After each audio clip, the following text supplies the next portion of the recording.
Hi guys, today we are going to discuss another important business process that is your order to cash process. Last video में जिन्होंने नहीं देखी वो देख सकते हो, हमने प्रोक्योरमेंट टू पेमेंट साइकिल को डिस्कस किया था, ठीक है. So another very important business cycle business process is your order to cash process. Now first of all, why this process is important, that we are going to study. What are the challenges that come when you go for order to cycle process, and the last important point is कि बहुत लोग confuse हो जाते हैं कि क्या AR जो अपना AR होता है, accounts receivable, and order to cash होता है, क्या ये दोनों सेम चीज़ें होती हैं. So these are the various aspects जिसको हम स्टेप बाय स्टेप इस वीडियो में समझने की कोशिश करते हैं. नाउ व्हेन आई से ऑर्डर टू कैश, जैसे कि मैंने आपको प्रोक्योरमेंट टू पेमेंट में बताया था कि प्रोक्योरमेंट टू पेमेंट साइकिल मैंने क्या बताई थी.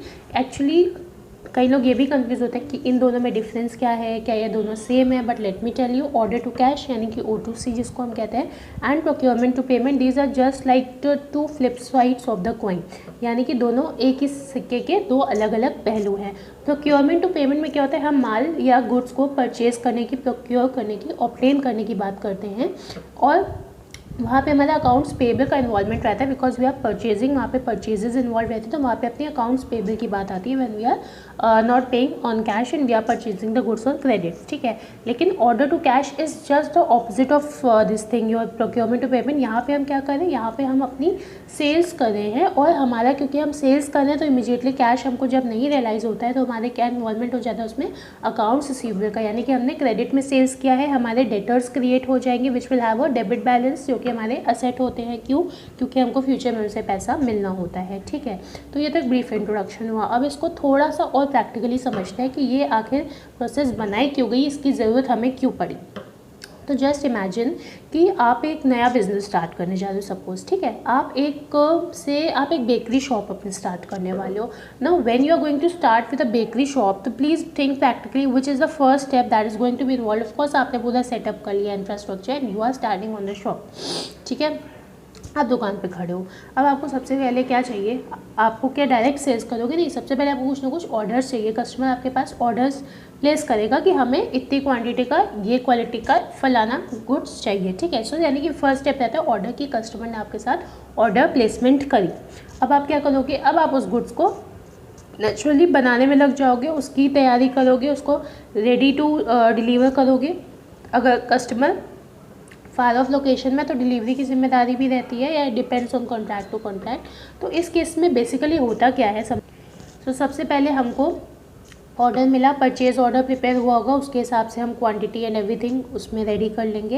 And now the next step is to supply that goods और टू डिलीवर दैट गुड्स. और उसके बाद जब कस्टमर उसको देख लेगा, इंस्पेक्शन करेगा, वहाँ पे गुड्स रिसीव्ड होगा, वहाँ पे कस्टमर के यहाँ कौन सी साइकिल चलेगी, उसके यहाँ चलेगी P2P साइकिल. हमारे यहाँ कौन सी साइकिल चलेगी, O2C साइकिल. और दोनों का in case of some businesses जहाँ पे रेगुलर ट्रांजेक्शन होते रहते हैं, हम उसको रिकॉन्सिलिएशन बिज का प्रिपेयर करते हैं, ठीक है.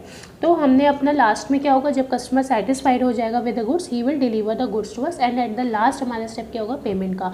तो इस ऑर्डर से लेके, स्टेप 1 से लेके, ये जो आपकी पूरी लाइन है, ऑर्डर से लेके कैश तक के प्रोसेस में जो जो प्रोसेसेस इन्वॉल्व रहती है, इसी को हम क्या कहते हैं, ऑर्डर टू कैश प्रोसेस कहते हैं. और इसको हम जनरल एंट्रीज में, अपनी जनरल लेजर में इसकी एंट्री ट्रांसफर कर लेते हैं. एंड ऑन रिसीवमेंट ऑफ पेमेंट हम लोग अपनी पेमेंट की एंट्री उसमें पास कर देंगे, किसमें, जनरल लेजर में. अब नेक्स्ट क्वेश्चन हमारा ये आया था कि क्या जो हमारा अकाउंट रिसीवेबल है, is that same as order to cash. The answer is no. AR तो हमारा एक स्टेप है, वन ऑफ द स्टेप्स है, जो कि कब आता है, जब हम गुड्स की डिलीवरी कर देते हैं, हमको फ्यूचर में कैश का पेमेंट होता है, तब जाके हमारा अकाउंट रिसीवेबल का स्टेप आता है. तो इफ समवन आस्क यू कि भाई is there any difference between AR and O2C, तो you have to tell yes, there is a great difference between the two. O2C is a huge term, it's a wider term, whereas accounts receivable it's a just a part of your O2C process, ठीक है. उसके बाद अगला जो हमारा challenge था कि क्या क्या चैलेंजेस आते हैं O2C को जब हम प्रिपेयर करते हैं. तो पहली तो ये आपका चैलेंज है कि जो भी आपके ऑर्डर्स आ रहे हैं उसका आप एक प्रॉपर रिकॉर्ड मेंटेन करो. That is the main challenge with you. Another very important challenge जो कि बहुत मुश्किल हो जाता है, वो होता है इन पेमेंट्स का जो टाइमली रिकवरी हो जाए. भाई आप खुद इमेजिन करो, आप आपके पास एक ऑर्डर तो आएगा नहीं, आपके पास सैकड़ों लाखों में ऑर्डर आएंगे, तो उनका प्रॉपर रिकॉर्ड रखना, उसको मेंटेन करना, किससे पेमेंट टाइमली रिसीव हुआ है, कौन से पेमेंट्स हमारे बैड डेट्स बनने वाले हैं। So these all processes are part of your O2C और इसकी हम जनरल लेजर में पोस्टिंग कर देते हैं।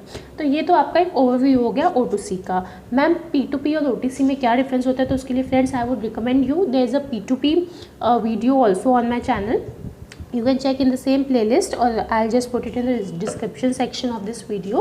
तो आप दोनों का समझ पाओगे डिफरेंस अच्छे से क्या है। वहाँ पे हम क्या कर रहे हैं, गुड्स को प्रोक्योर कर रहे हैं, हम ले रहे हैं और हम उसका पेमेंट कर रहे हैं। यहाँ पे क्या हो रहा है, हम गुड्स को सप्लाई कर रहे हैं और उसके लिए पेमेंट ले रहे हैं। तो यहाँ पे बात आती है अकाउंट्स रिसीवेबल की, एंड वहाँ पे किसकी आती है, अकाउंट्स पेबल की। And as I told you, जो आपका अकाउंट्स रिसीवेबल है it's just a part of O2C। इसी तरीके से जो अकाउंट्स पेबल है that is not same as your P2P, that is just a part of P2P cycle. तो ये अपने कुछ इंपॉर्टेंट बिजनेस साइकिल्स रहते हैं। P2P साइकिल हो गया, O2C साइकिल हो गया, and there are many other important cycles for which will make a separate video. And hope you like this video. If you have any queries, feel free to post them in the comment section. We will be more than happy to help you. Happy learning.